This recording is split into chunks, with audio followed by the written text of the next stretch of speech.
Ilang araw na lang, eleksyon na. Kumusta naman mga kabayan?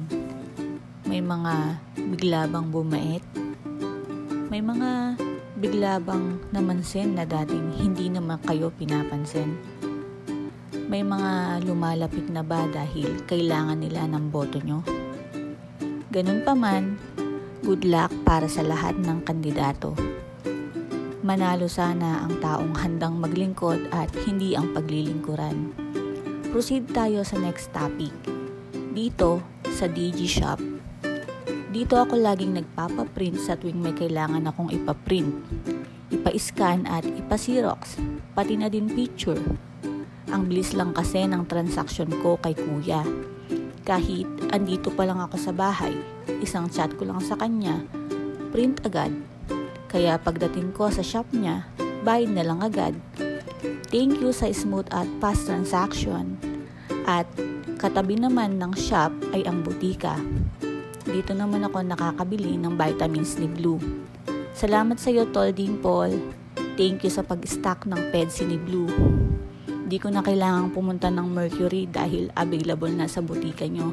Kaya para po sa mga mommies na ganito ang vitamins ng mga anak, dito po available na sa kanila. Halos tapat lang ng milk teahan na thirsty papuntang Olpa. At pagkatapos ko nga sa aking unang gagawin, pumunta naman ako sa palengke para bumili ng paa ng manok na uulamin namin para sa tanghalian at bumili na din ako ng 1 kilong saging na bilin ni Papa. At pagka-uwi nga namin ay agad na itong nilinis ni Mama dahil medyo may katagalan din itong lutuin dahil kailangan palambutan. Sobrang sarap nga nito lalo na kapag nagkakalas sa buto.